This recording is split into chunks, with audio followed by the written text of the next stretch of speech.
Okay, we're up to prophecy number 6. Prophecy number 6 says like that. It's in the 5th book. Most prophecies are in the 6th book. The 5th book, sorry, in the Devarim, Deuteronomy, chapter 30, verse 3 to 5.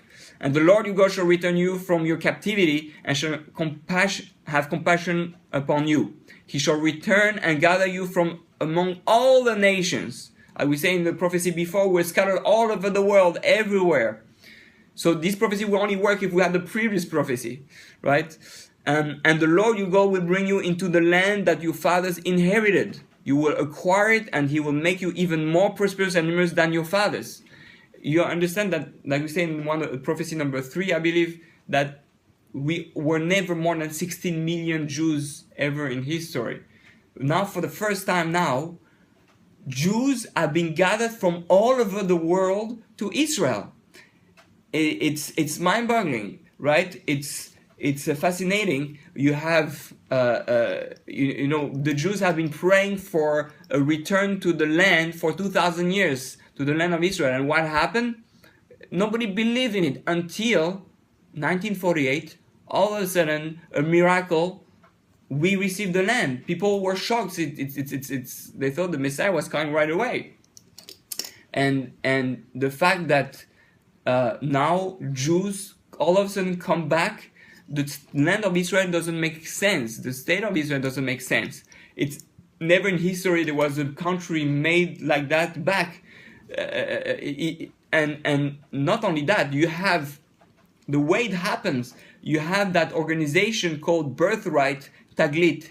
It took already about 400,000 to 500,000 Jews back to Israel as a free visit, in order to show them the land visit.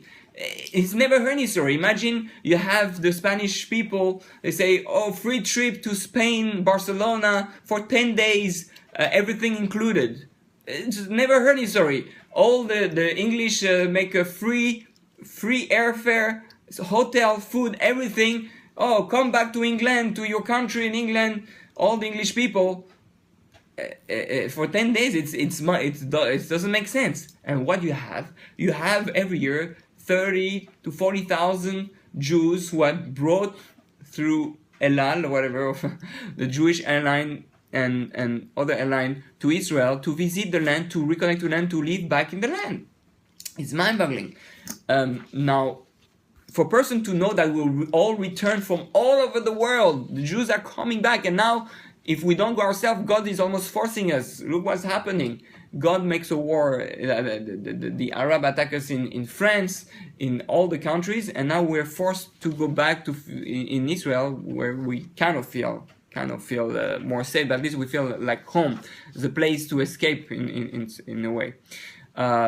It says, "I will open up rivers." So I'm citing now another hint that it's part of the redemption.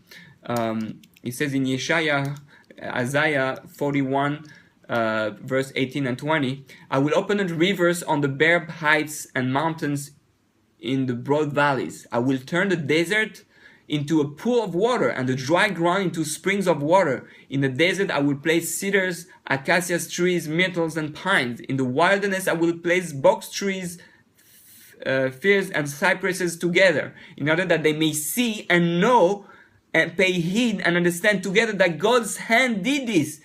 The Holy One of Israel created it."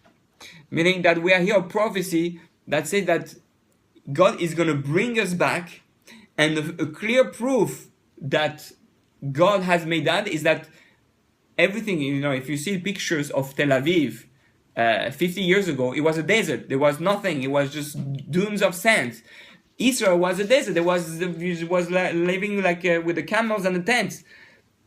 All of a sudden, people, Jews come from all over the world, comes there, start to transform a desert into a place where we have water, fruits, and everything. It's mind-boggling because we're not even exporting water. we're exporting produces. It's incredible. If you look at historians, what they say when it comes to Israel, there's nothing there. There's a few Arabs, a few Jews there. Nothing is reliving. There's no fruits, no vegetables, no nothing. And look, you go to Israel today, there's grass everywhere, there's water everywhere, it's incredible. There's no way a human being could know something like in advance. It's impossible for a human being to predict such a return. Number 7, prophecy number 7. I mean, you understand that technically just one prophecy is enough, but it keeps getting better and better. Meaning it's like you play dice. Okay, I play dice 666. Nice. Okay, it's chance. Not at a time. Dice 666. Well, that's already very, very lucky. Plays the third time 666. No, it's fake. The dice must be fake. You play again 666. You see, you don't leave the table. You want to play. It doesn't make sense. It's beyond. Okay, one thing coincidence. When you have one against upon again and again and again, and things that no human being can know normally, you become amazed at what we're seeing here as a proof. You don't need to believe anymore. You know. Prophecy number 7, the Western Wall. This is a crazy prophecy. It says in the Song of Song and Midrash Rabbah and a few places. What does it say? The voice of my beloved, in the Song of Song, chapter 2, verse 8 and 9, the voice of my beloved. Behold, he came suddenly to redeem me, as if leaping over mountains, skipping over hills. In his sweetness to redeem me, my beloved is like a gazelle or a young hart. I thought I would be forever alone, but behold, he stands behind our wall, observing through the windows, peering through the lattices. He stands behind our walls in the Midrash Rabbah. It explains that the divine presence will never depart from the Western Wall, as it is written, behold, he stands behind our wall.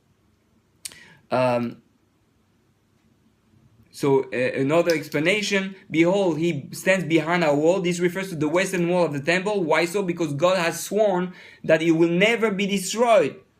Okay? And another place, it speaks of God that in the Midrash Rabbah and Lamentation, it says it's never going to be destroyed. So we have a prophecy here that says it's not as clear as the other. He stands behind your wall. Just the explanation seems that the rabbi said it's not from a prophet, but it's from the Midrash that is written 2,000, about 1,500, at least 1,500 years ago, that the wall of the western wall is never going to be destroyed. Now, what we have today, we have the western wall standing. You can see the western wall. Why is the only wall that is still there? All the walls got destroyed. Oh, just this one was not destroyed. The western wall. If you have in the eastern wall, this will be false prophecy. But now it's the western wall. Not only that, how many times was Jerusalem destroyed? Not less than 9 times. 9 times Jerusalem was attacked and destroyed. And the only place that for 9 times it stayed is the western wall. It's crazy. So there's no human being that can write something and know for sure that this wall that's still standing today, that's the one that's gonna stay over 2,000 years with 9 times destroyed. So it's also an amazing prophecy, and it gets very exciting.